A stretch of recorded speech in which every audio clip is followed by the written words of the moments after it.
Le Seigneur soit avec vous.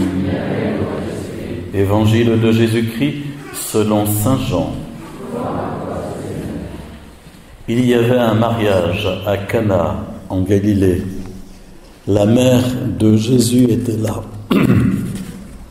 Jésus aussi avait été invité au repas de noces avec ses disciples. Or, on manqua de vin. La mère de Jésus lui dit, « Ils n'ont pas de vin. » Jésus lui répond, « Femme, que me veux-tu ? Mon heure n'est pas encore venue. » Sa mère dit au serviteur, « Tout ce qu'il vous dira, faites-le. » Or, il y avait là 6 cuves de pierre pour les ablutions rituelles des Juifs. Chacune contenait environ 100 litres. Jésus dit au serviteur, « Remplissez d'eau ces cuves. » Et ils les remplirent jusqu'au bord. Il leur dit, « Maintenant puisez et portez-en au maître du repas. » Et ils lui emportèrent. Le maître du repas goûta l'eau changée en vin. Il ne savait pas d'où venait ce vin. Mais les serviteurs le savaient, eux qui avaient puisé l'eau. Alors le maître du repas interpelle le marié et lui dit, « Tout le monde sert d'abord le bon vin en premier, et lorsque les gens ont bien bu, on peut apporter le moins bon.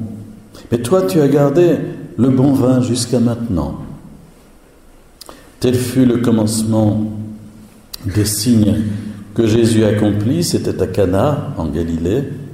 Il manifesta sa gloire et ses disciples crurent en lui.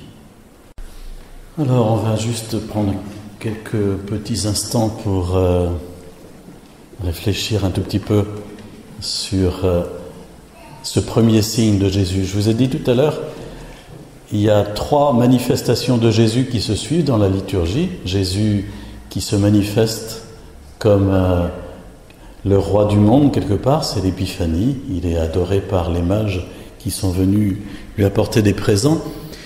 Jésus qui est manifesté comme le Fils du Père, c'est son baptême au Jourdain, celui-ci est mon Fils bien-aimé, c'est la voix qui retentit du ciel. Et puis Jésus manifesté ici comme l'époux. Vous avez remarqué qu'on ne connaît pas le prénom des époux ici à Cana, on ne sait pas qui c'est.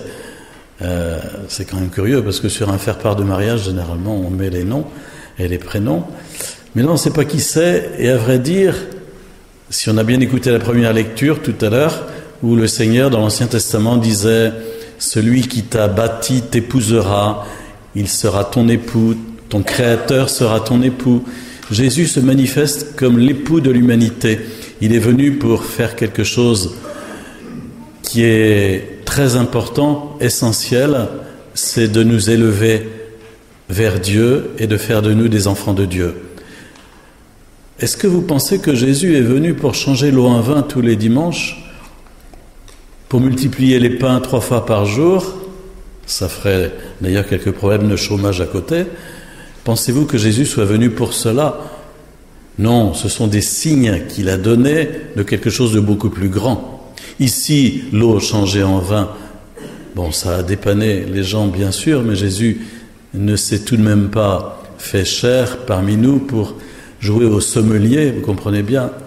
Et nous, c'est un petit peu notre difficulté, c'est qu'avec Dieu, on se sert un peu de Dieu, à vrai dire. Souvent, on lui demande des choses pour nous, on le prie pour nous. C'est un petit peu le Dieu feu de détresse ou roue de secours. Vous savez, dans votre voiture, vous avez, même si elle ressemble de plus en plus à une galette, vous avez quand même une roue de secours quelque part, ça peut servir. Et généralement, on considère Dieu un peu comme notre roue de secours quand ça va mal, quoi. Mais quand ça va bien, on pense guère à lui. Mais Jésus n'est pas venu pour cela. Jésus est venu pour beaucoup plus que pour nous améliorer notre vie de tous les jours. Il est venu pour nous donner la vie divine et faire de nous des enfants de Dieu. Alors vous direz, à quoi ça sert, ça ?